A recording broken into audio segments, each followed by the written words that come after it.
Hello, Alicia. How Hi. are you? Good. How are you?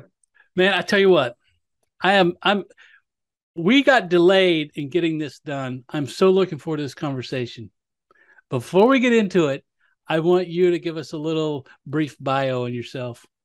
All right. Well, I'm Power Coach Alicia, and I specialize in helping coaches launch or relaunch their business to 10K plus per month in recurring revenue. And I teach you how to do that by showing you how to close daily sales. Daily sales. Okay, I love that. Now, when we talk about helping coaches launch to 10K, do you think the people have a blockage on that kind of number, 10K? It's interesting because I think that, the coaching industry was very big on six figures, six figures, six figures. That was that kind of language, right? And now the industry is all about high ticket, high ticket, high ticket. My personality is really, I don't give a shit. I'm just going to say what I want to say, and what I feel connected to, and we're going to rock it out from there. I actually choose that number because the average person, that is either exactly what their goal is or just that right stretch. So that's actually why I choose the number. So they might have blockages, but not my soulmate client. My soulmate client says, hell yeah, that's what I want. And the little key to that is recurring monthly income, not just 10K. Now, that's subtle but huge. Yeah. Subtle but huge. I know that. I know that the first time I hit 20K in a month, it was not recurring, but it was so. It's like, oh my god, I made $20,000 this month. Twenty Yeah. thousand, like unbelievable. Now, if that was recurring, that'd have been completely different, right? Yeah. The Completely energy different. around it. Yeah. Hmm. Now you say your sole client, right? Yeah. You're the perfect person that fits your program. They don't have that block. They're like, okay, 10K, let's go, Yep. and then keep on going, right? Yeah. Okay. Do you get people that actually get into your program that have trouble getting to the 10K? I mean, there are always there. Well, I don't want to say that because I don't want to be cliche. There are some people who take longer to get there because it takes them longer to get the work done, to get things implemented, to get things shifted. But with a consistency, they do get there, right? So the only reason why somebody doesn't make it is if they get distracted, they stop doing what they're doing, they do something else, you know what I mean? Or they stop working altogether because life happens and this came up and that came up, right? I think that's one of our biggest things is it isn't about whether or not a program works. It's about whether or not you're going to do the fucking work, right? Like that's the truth right there for any coach. Well, yeah, for any entrepreneur, Yeah. right? Oh, if we as entrepreneurs say, well, I want to make whatever the number is, or I want to make a difference, no number. If we don't consistently work at the process, how can we ever expect it to happen? Exactly. And so that's like when people say, well, what happens if I don't reach this? It's like, well, you're not going to reach it if you don't do the work. You're not going to reach it if you don't show up. And you're definitely not going to reach it if you keep taking the actions that you're taking now that aren't the right actions to get you towards your goal. So the question is never, is this going to work for me? Because I believe that a lot of these programs and a lot of what people offer does work. It's just the person that doesn't. I think we're in this world of let's hurry up and get to the end result, the end goal, and I don't care how fast or I don't care what I need to do. I don't care what corners I need to cut to get there. And I'm kind of, screaming from the rooftops, let's actually do the work to get there. Let's slow down to speed up. Let's build that connection and those relationships and quit trying to rush so fast to, I don't know, a $50,000 client that you closed or whatever the hell it is today. Like, why are we in such a hurry? Because there is no destination, which nobody actually realizes. There is no end point. So what are we rushing for? What are we hurry? Why are we cutting corners? Like, what are you doing? This is your life. This is your journey. This is until you die. You realize that, right? Unless you're building a business to sell it, this is it. Interesting. Uh, I mean, some of what you just said makes me think of foundational issues, right? From a marketing perspective, and from my perspective, I see so many people wanting to start a business, and they have it. It's the E Myth, right? It's Michael Gerber's the E Myth, Yeah. and they're technicians, and they may not even be proficient at being a technician, but they want to open up a business. They want to get customers, and then they also want to do it all themselves. And they're not even an expert at the thing that they want to do. I mean, they're not even an expert at that. So I'm so confused. I'm so confused. How do you not you personally, but how does a person want to start a business? They're not even an expert in the business as a technician, and yet they want to retain ownership of all the aspects of being an entrepreneur. How's that work? So that's where I have a differing opinion. I don't feel anybody needs to be an expert to build a business. It's really just about being one step ahead. You only have to be one step ahead of your target audience. So as long as you're continuing to learn and grow and you're that one step ahead, it makes you the expert in their eyes. So I may look at you and go, he doesn't know what the fuck he's talking about. That's because I'm ahead of you, let's say, right? So to me, you wouldn't be, let's say, an expert because I'm ahead of you. Like if I already know the things you know in YouTube, I already know how to do those things. You need to be ahead of me in your field, even as an expert, in order for me to be your client, right? So it's always only about being one step ahead. To a degree, I will agree with you, to a degree. But and I'm going to point out bookkeepers. There's a large movement out there for being able to create a side hustle as a bookkeeper with no knowledge. Wait a second. Your technical proficiency here matters because you're dealing with somebody else's numbers and their money. And if you're not good at that, how are you able to build a business? I think that there could be, though. I mean, I think in your state, I mean, you know all the things, right?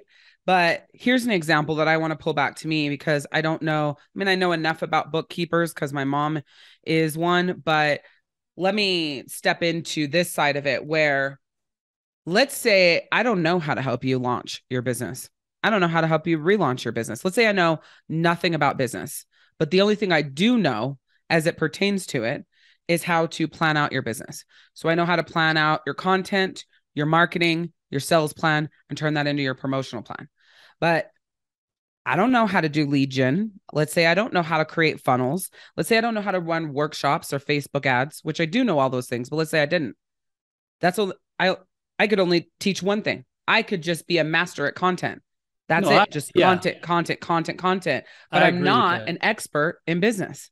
Yeah. So that's where my side comes from. I could be a multimillionaire off of helping people with content, just creating content plans. Sure.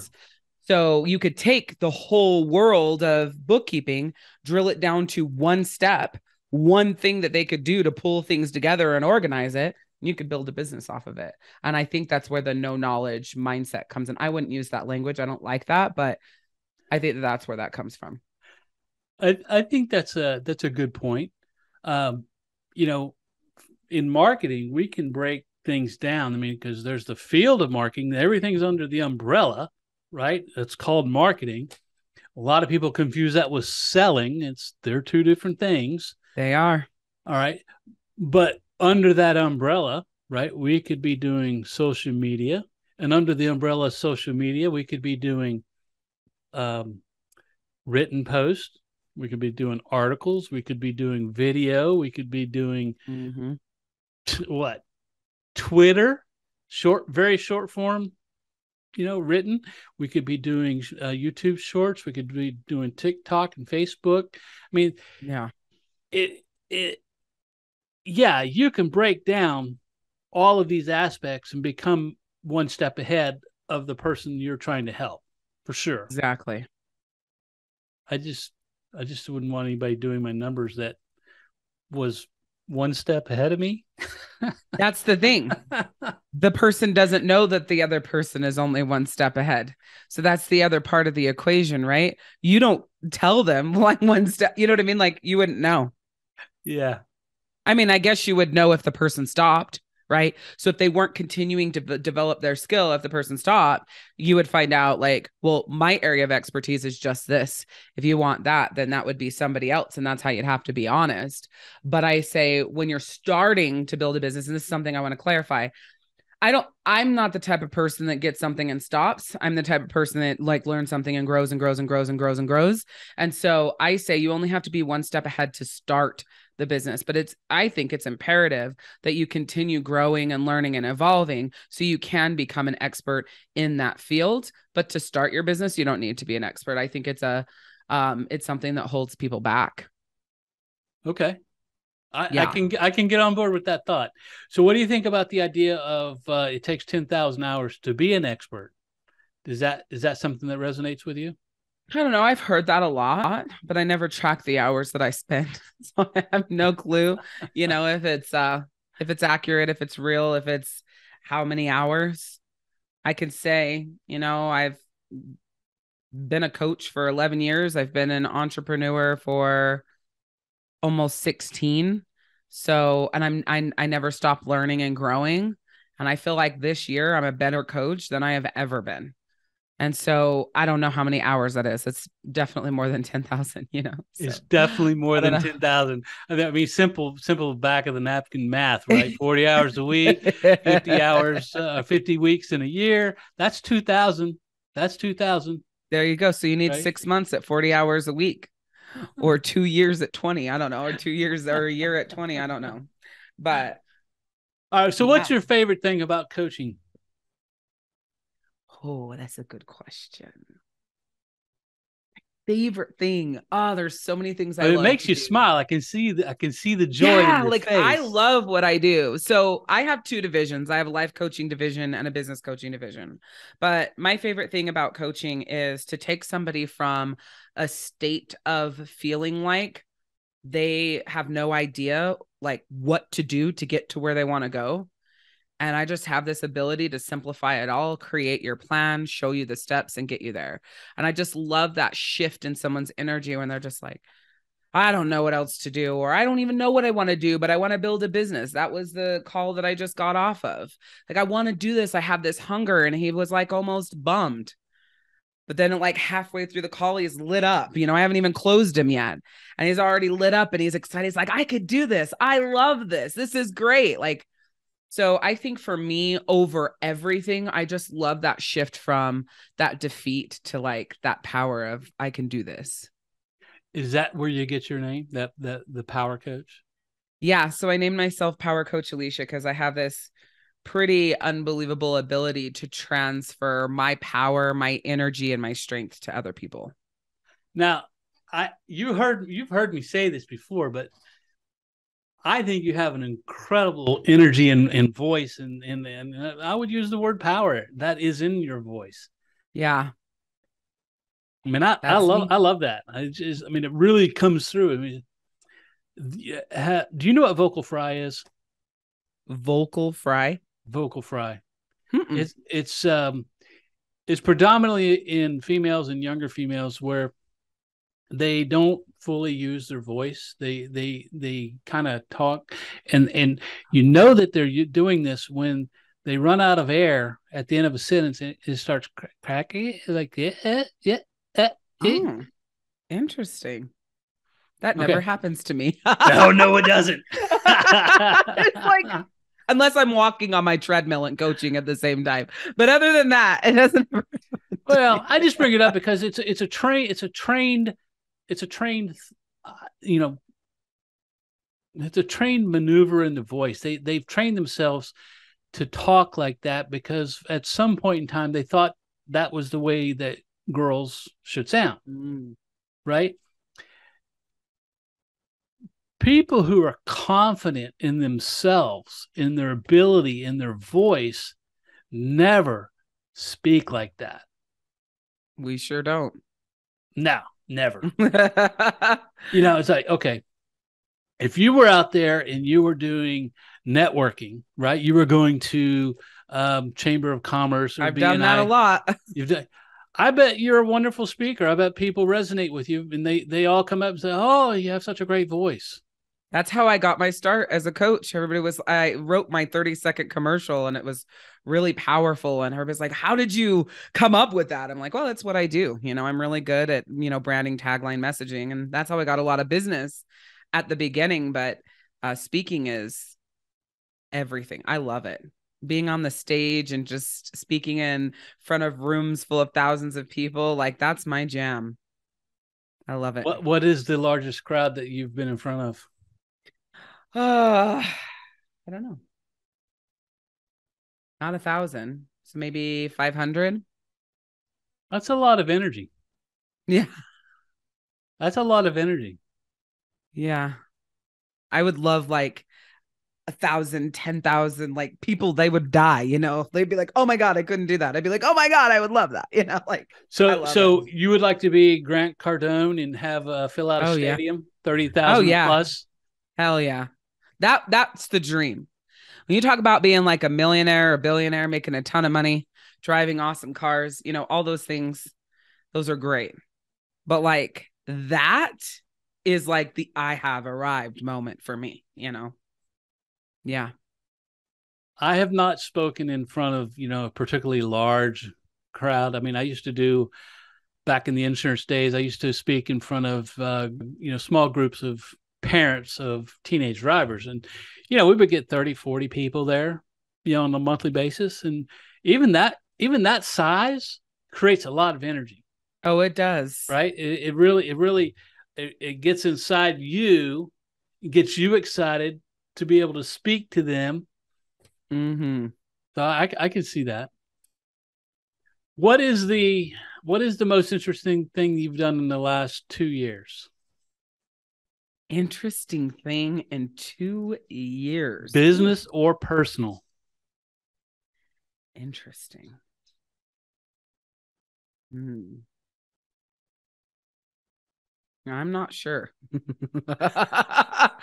I don't know if I do interesting things. I do have something interesting about me that most people wouldn't expect, but in the last 2 years, I don't think I have anything. You don't have anything? I don't believe that. Okay, tell us what is the interesting thing about you?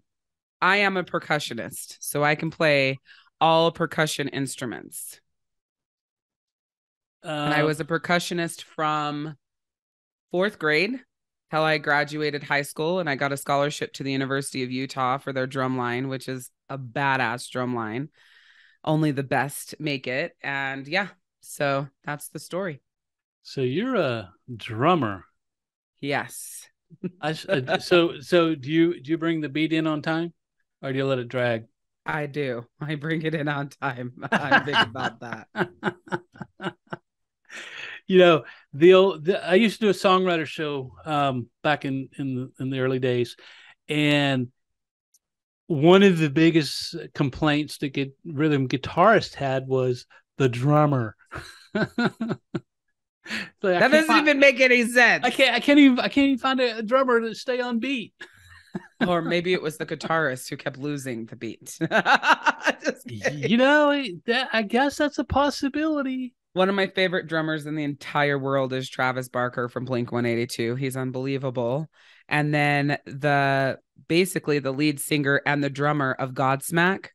Ooh-wee. You haven't had the opportunity to watch Godsmack's like dual drumming that they do, like just YouTube it. It is the most baddest ass thing you will ever see. It is so cool. Yeah, I have no knowledge of that. I don't even know what language you're speaking.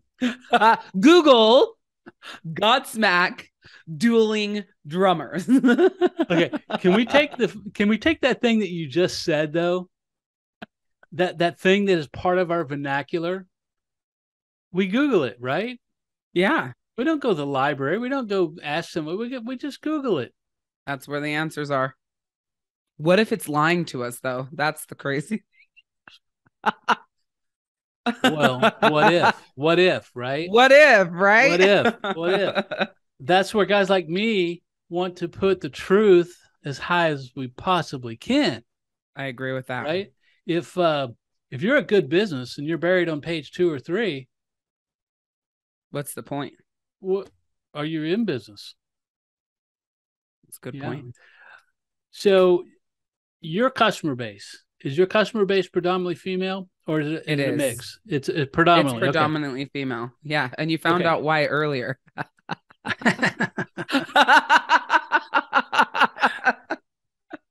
Yeah, that doesn't bother me. That doesn't bother me. The question about that, though, is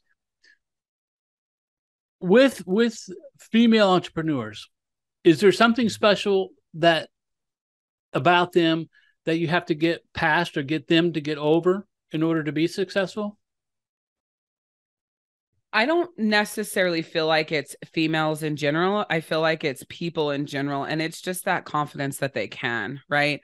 I used to feel that females were like less confident than males, but I think now in this day and age, and this probably goes a little political, but I think the men are kind of getting beat down in their strength, right? So now there's this weird energy of, the powerful rising female, and the man is now, I don't know, this weird lesser than energy. So I don't know. It's really weird. And there could be a whole conversation around that, but it's just that confidence that they can, but I don't think that pertains to females. I think the biggest, if I have to think about it, the biggest hurdle is that we still live in this world of this approval from the partner to step out in our badassery. Like a lot of women can't just make the decision to hire the coach and to move forward, because we got to run it by the husband and make sure he buys into my confidence and my ability to do. Mm-hmm. And I think more than anything that's like what I do on the life coaching side is instill that like independence and that power. Not to say that there shouldn't be a respect level and whatever, but like if I'm hiring a coach, I never talk to my husband about it till afterwards. Right. And it's not a disrespect thing. He doesn't go, well, that was rude. Like, you know what I mean? There is no attitude energy. He's like, okay, well, let's go, and he knows, so I don't know. I think if anything, it'd probably be that. I think that's an interesting thing that you brought up about the de-evolution of that male confidence. I mean, yes. Look, I mean, all of the media seems to denigrate being a man. Yep. And I'm of an age where, it didn't used to be that way. I'm 38 and it didn't used to be that way. Like for my, at my age, it's crazy to me. It's just unbelievable. And it's a sad thing. I find it manifesting a lot. What I see a lot happening in men is they have something to say and they're shutting themselves down. They don't speak up. That's not a trait in general for a man. A man in general will speak up and say what he has to say, and it's going to land with you however it lands, and you're going to have to deal with it however you deal with it. That's my personality. If we hadn't gathered that, right? I tend to have a lot more masculine energy. But I was telling my husband the other day, I was like, what the fuck is going on with the men in the world? Every which way I turn, they're just a bunch of bitches. Like, when did they lose their power? When did they lose that confidence, that ability to speak up and say what they want and say what they need? And then he chuckles and goes, I'm glad I'm not one of them, and it's like this whole funny thing, but it's been crazy. It's crazy. So anyways, yeah. Well, the idea I was driving at is that I see a lot of conversation, and maybe it's because the demographics that I'm dealing with typically on average are over 50. Okay. And so I don't know if there is there's something in that age group with females where it's more than not confident. It almost borders on fear. To speak out, to market themselves, to tell people that they're actually good at something. I hear that fear. It's that fear of not being accepted. It's that fear of being told no. It's that fear of if somebody decides that they aren't for them. It's like women want to step out and they want to be accepted and they want to be hired and they want to be validated. And if that doesn't happen, they don't want to step forward. It almost like it needs to be a guarantee that they're going to be accepted and validated and people are going to want to do business with them, or they don't want to make that move. So I definitely would agree with that. Oh, that's so hard though. That's so. I mean, look, I fall victim to that at times in my life where it's like, ugh, I've been told so many times. It's like, yeah, okay, but the next one, the next Yeah, you one. just keep going, right? Like how bad do you want it? That's the thing that I was instilled in me, like year one of being an entrepreneur. It's like, how bad do you want it? Do you want it bad enough to make the sacrifices? Do you want it bad enough to keep going in spite of the excuses? Do you want it bad enough to work through the no's? For me, there was a point where, do I want it bad enough to be who I am in all that I do? Showing up authentically. Because when I first launched my business, I actually edited myself all the way out. Still called myself Power Coach Alishia because I was the most powerful coach that people had ever met, but I wasn't who you see today. You just didn't use the word badassery at all? Yeah, didn't swear at all, if you can believe that. Well, I find it interesting that your use of language does include the F word and a bunch of others. I'm perfectly okay with that, right? I mean, my partner's actually, frankly, she's surprised that I'm able to get away with having conversations that last this long and not curse all the time. Yeah, there was a point where I decided I'd had enough. I swear like a sailor. That is who I am, day in and day out. That's how I've been. And when I first launched my coaching business, I knew that if I showed up as a certain version of myself, that people would pay me. And pay me they did. I built over $500,000 company being an edited version of myself. But when I showed up one month at $76,000 in my bank account, I was empty.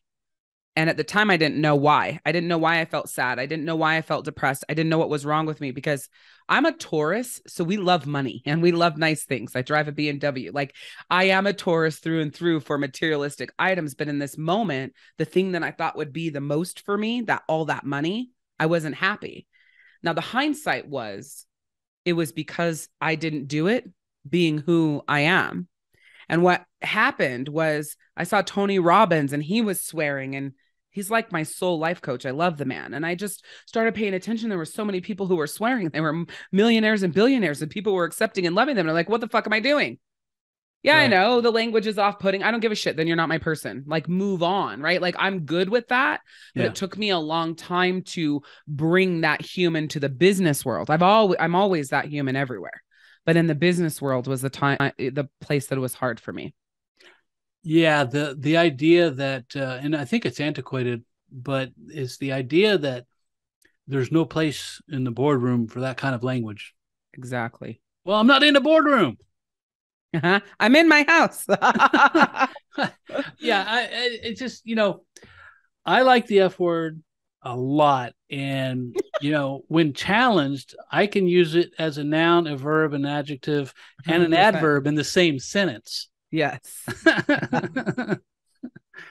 But, I do see people, complaining in various groups about, well, there's no need for that type of language. I hear that a lot. Like, maybe why do you feel like you have to say that? It's like, you don't understand. This isn't a thing where I'm going, oh, if I say this right here, I could do that for effect. I'm not swearing for an effect. I'm not swearing to get a reaction. I'm not I'm speaking, it's just a word, I'm just, right. Talking. And sometimes I'll go through a whole training and I don't swear at all, but that's because as I was talking, it didn't connect in my conversation. And then other times I'll swear every other word because that is just how the energy, came. But if I edit myself out, it's exhausting. It's exhausting.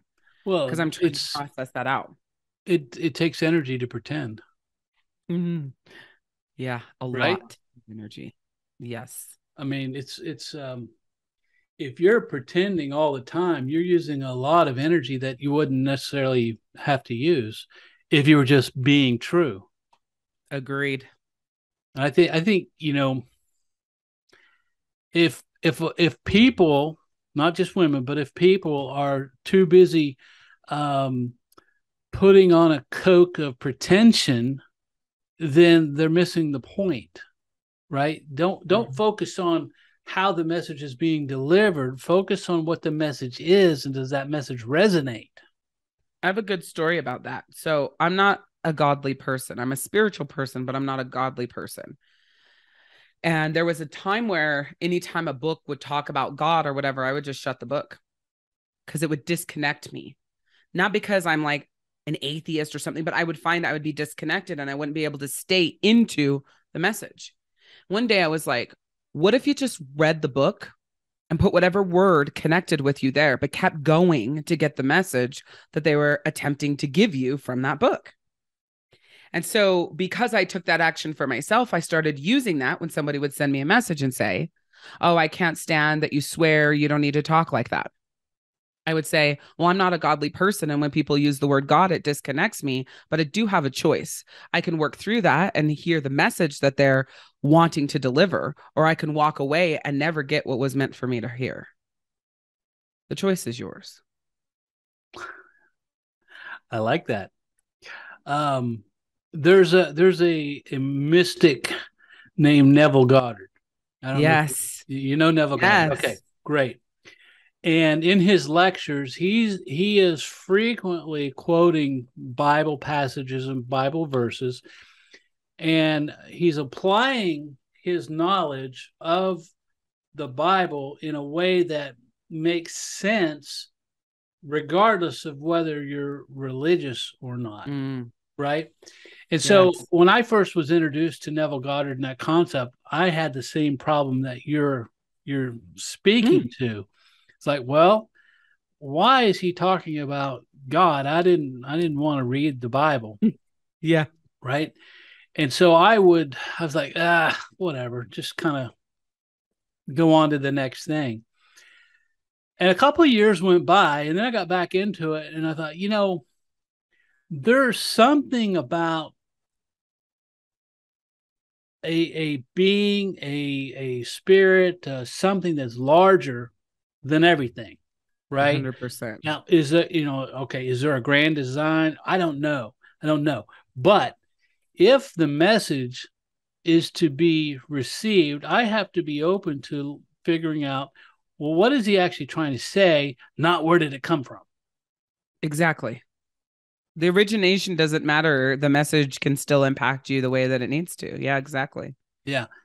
And I think, as marketers, that's kind of one of our challenges is how do we tell a story? How do we get a message across that resonates on multiple levels? Yes. Right. How do we keep people from being shut down because, I've heard that before? No, you haven't. Shut down because you use a word that they're like, oh, I don't like that. Right. Like, it could be the word. It could be the word ClickFunnels. Yeah, for some of us marketers, that is a swear word, right? No, I'm just kidding.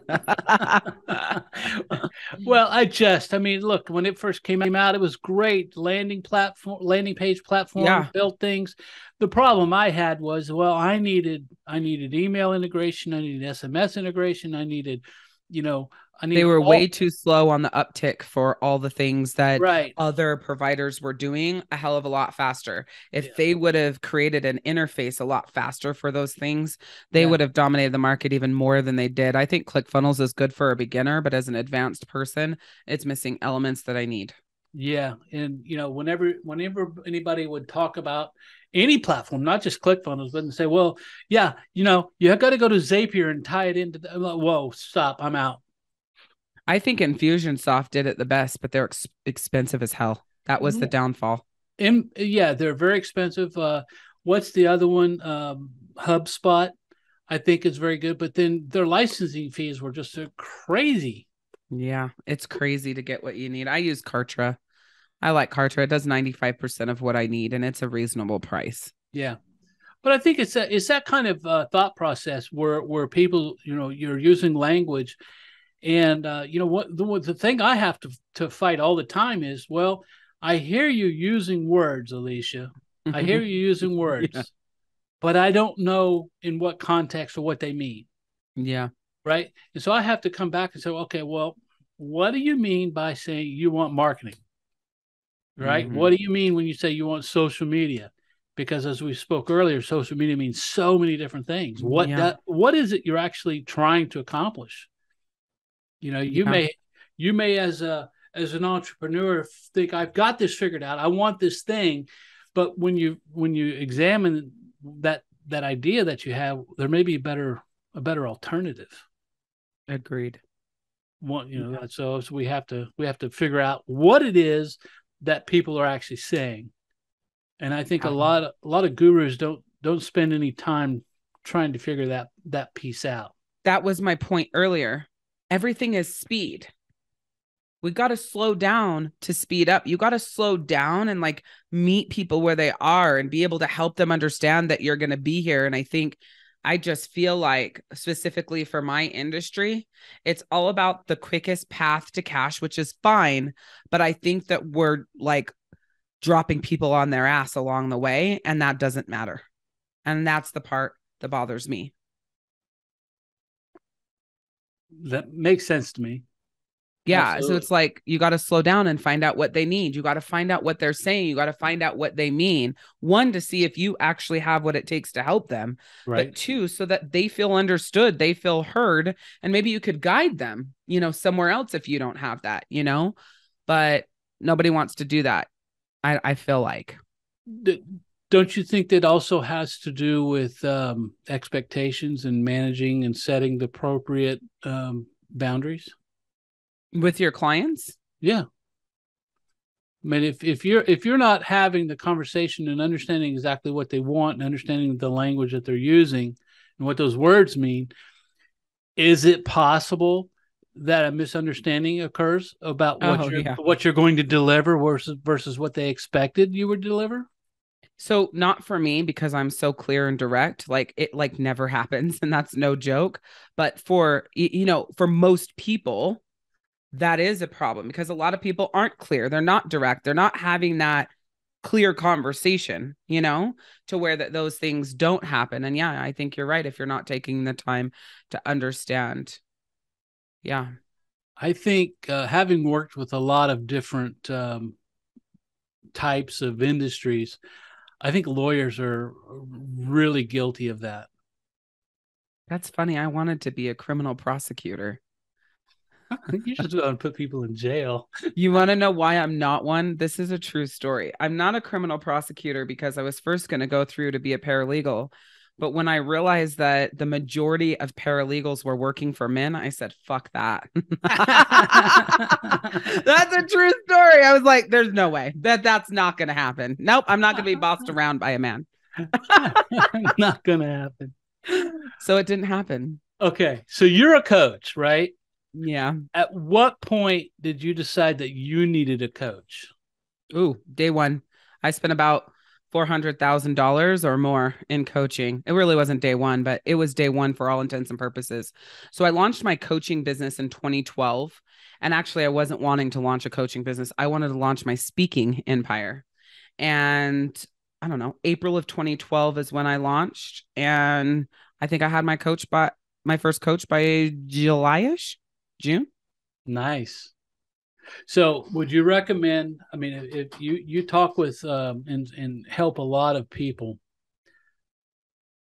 at what point should they start thinking about hiring a coach in their entrepreneurial journey? I think for me, my client hires me at idea. Because I take you from idea to income in 45 days or less. That's my specialty. You come to me with a list of ideas, I'll be able to pull the best idea off and match it with your soul fire alignment, and we build from there. So for me, I want to be hired at idea. I like that. I think when you and I are in different arenas, right? Yeah. We're in different arenas. And I see a lot of people hanging on to jobs that they could outsource way too long. Oh, yeah. Way too long. I get told all the time that I don't need a team now. Like, you don't need a team. You could do it all yourself. I'm like, I could, but that's crazy. I don't want to work that hard. I don't want to do all that work. I don't want to miss out on the memories with my family. I don't want to be stressed out. I have 2 divisions of my company to run. I just want the support and help now, but I've always been like that. Always hired extra early. Right. Okay. So I talked with this coach, and she said that the first two things that she outsourced that gave her more time, more freedom, and more overall pleasure in her business was house cleaning and marketing. Yeah. I have In kids that order. now. I have kids now to clean my house, but as soon as they like get older and start leaving, I'm like, yeah, I'm not cleaning and I want a chef. Yeah, house cleaning and marketing for sure. Marketing done for you. I should write that down. I wonder where you could get that. All right. I have some special questions. Are you ready? I'm ready. All right. What channels have led to the building of your highest quality relationships? Channels. For me, it's definitely Facebook. Facebook. Okay. Mm-hmm. Now, have you seen changes in Facebook? I mean, Facebook goes through its cycle. It always has since 2015, when I think that was the year where they really started cracking down and shutting down ads accounts, was in 2015. And so I think that was where Facebook shifted into what you see now. Definitely. And they go through cycles throughout the year. So the cycle Facebook is in right now at the time that we're recording this is holiday season. So in holiday season, their ad turn up. They want, because people are spending more money in ads. So they're pumping ads out and organic reach plummets. Everybody freaks the fuck out because their posts aren't getting any reach. I just keep going, staying consistent, because as soon as the holiday season's over, everything will kick back up. And then it starts to throttle again going into the summer. That's just because people are not online as much and they're out face to face and hanging out and rubbing elbows. That's why it's a good time to be going to networking at that time, right? But yeah, it's just a cycle. Facebook is always in these cycles. So definitely changes, but they're pretty consistent. I would agree. I think that you see shifts and iterations and where they have emphasis, right? Mm-hmm. Like if you have a business page, well, your reach is not very good. They really want a business page to spend money. Yeah. Right. If you have a personal page, which is not supposed to be commercial, then your reach varies as they twinkle. Twinkle? What did I say? Twinkle. Tweak. Twinkle. They tweak the algorithm, right? It expands and contracts. And I think right now we're seeing that they're really playing with stories and reels. And if you put stories and reels up, you can get the reach that you're trying to get. I'm doing my best. All the extra shit annoys me. I just want to be, and I say this all the time in sessions, right? I just want to be with the people, for me, I just want to be in conversation. I just want to be helping you in your business. I want to be in my zone of badassery, not fucking with uploading my freaking videos to stories 75 times because it's unhappy right now and doesn't want to load my shit. Like I'm not really patient with inanimate objects. All right. What is something you believed 5 years ago that you had to unlearn to get where you are now? That Facebook ads was the only way to build $1 million business. See, I expect you to say something different. What did you expect? I expect you to say something along the lines, I had to learn to be myself. No, that was earlier than 5 years ago. Okay. Yeah, that was earlier than just a little earlier than 5 years ago, but it was earlier than 5 years ago. But I did hold on to this belief that if I really wanted to build $1 million business, I needed Facebook ads. And the reason why I had that belief is because I built a $500,000 business on Facebook ads.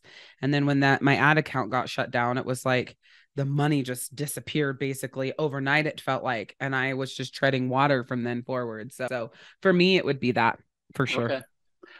So Facebook gives and Facebook takes back, right? Yes. This is for building an email list is so important. All right. Last question. Okay. What's something you didn't pay enough attention to or ignored early that you had to learn the hard way? Ooh, I like these questions. We should have done the whole thing this way. Taking your lead through a conversion process. Like we always talk about needing new leads, new leads, new leads, new leads, new leads, which you don't. You just need to have a solid process. I mean, you do got to have new leads coming in, but most people have thousands of leads they're doing nothing with. And it's one of the very first things that I teach my clients is setting up your lead stage process to take them through those stages to convert them from cold to sold. Right. The sales journey. Every buyer's on a journey. And where did we get away from that? That used to be the model of selling. Where did that go of, they're a cold lead and that nurturing and getting them qualified and connecting and then seeing if what you have to offer is a match for what they're looking for and moving them to warm and continue. Where did that go? That you want to know where it went? It's too much fucking work.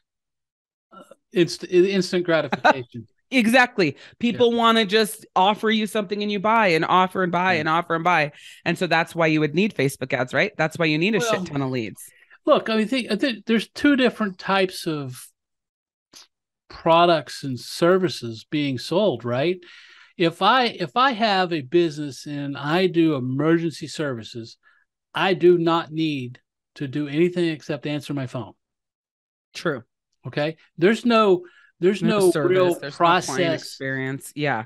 There's no real process, and the money isn't even the driving factor. If it's 900 degrees outside and 800% humidity, I need my air conditioner fixed right now. So access and timing is more critical than money, right? How soon can you get over here and turn my air back on? Yeah. Right? On the other end of the spectrum, you have process like solar energy. I'm selling you solar panels for your house. Well, that is not going to be an instant sale. You're going to have to provide education and reasoning and logic and everything else beyond emotion, right? Let's get past, well, it's good for the climate, which is debatable. But well, it is debatable. Oh, it is. I'm with you 100%. So it's like that sales process is completely different than I need something right now. And then you take the product aspect of it, right? Well, if I'm selling a product, what price is it?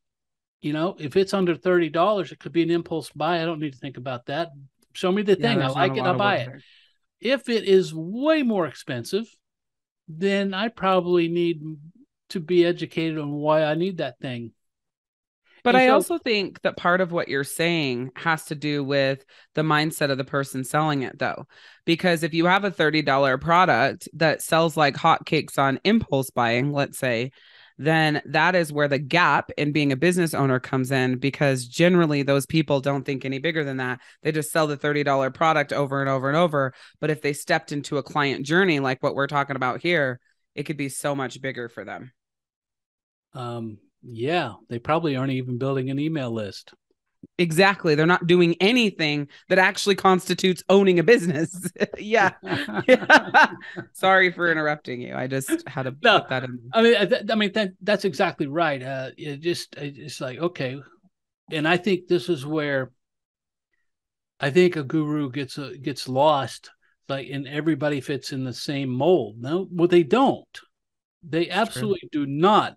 The service that you provide is probably different than the service I provide. The sales cycle is probably different. And, it's like the cost factors may be different. And so when you have all those factors in play, well, it takes a little bit more than a cookie cutter approach to say, we'll do it this way and it'll work. Yeah. And I think that you just said right there is the reason why I decided to add one-on-one sessions to my group coaching program, because it's not a one size fits all when somebody's launching or relaunching their business. And if I'm dumping them into this group strategy, it's going to slow them so far down. There's going to cause so much more confusion. They're going to be unsure. And now we come back to my name, where you associate the fact with all of these negative things to me because I'm the one that closed you. Yeah. But because you get these sessions with me one-on-one at the beginning, that way we get all that clarity, what track you're actually on, and building that out for you, they get that support that they need. So I think a lot of time, in like a testament to what you're saying, but in addition to that, why are we as business owners creating one approach as well? Like is what you offer something where somebody does need to be able to sit down with you and have that adjustment and that correction, but you're not offering that because you just want to dump them into your group service so you can go be on the beach? I don't know. I don't know. All right, Alishia, this has been great. Tell us where people can find you. Right? Where can they find you? All the best places. And then actually who you serve. So yeah, I mostly serve female coaches. You know, that's who I work with. And you're either launching or relaunching your business. That is my jam, my zone of badassery, where I love to hang out and helping build businesses. I do have a cheat sheet on 5 steps to launching your coaching business the right way. Even if you are already in business, I think this cheat sheet will help you look at the different areas of your business and really get back down to that foundation of what it takes for the long haul of a business outside of money and the glory, but what it takes in each area of your business. So that's where I would direct you, is to grabyourcheatsheet.com is the URL. You can snag that up. My name is spelled funny. So if I tell you how to find me on Facebook, you probably wouldn't be able to find me. So I would start there, and then you'll be kicked into our workshop offers. We have a free workshop coming up. There's great things happening, but that's the best place to start. Okay. I know how to spell your name, so I will put a link to Facebook and all of that in the description of the video. Okay. Yeah, I can send over my links for you if you'd like. That's fine to make it easier on you. That's fine. All right. This has been fantastic. Any last parting words? Oh my gosh, we've talked about so much today, but I think we have an overarching theme of a couple of things. I have said it a few times in this session, but you have said it in different ways. We're saying the same thing. Like, just slow down to speed up, right? Take some extra time to figure out what it is that you want, or what it is that the person's offering you, making sure that's a match. That's what you need, right? The other thing that we've really talked about here is having that support and help on your journey. Like, that is so important. I mean, I wouldn't be near where I am if I hadn't invested in coaching and support. And then, the last thing, well, I have 2 more things to say. Remember to give yourself grace along your journey, right? Don't be so hard on yourself. And it's always about progress, not perfection. Beautiful. Thanks for your participation in this project. You're welcome.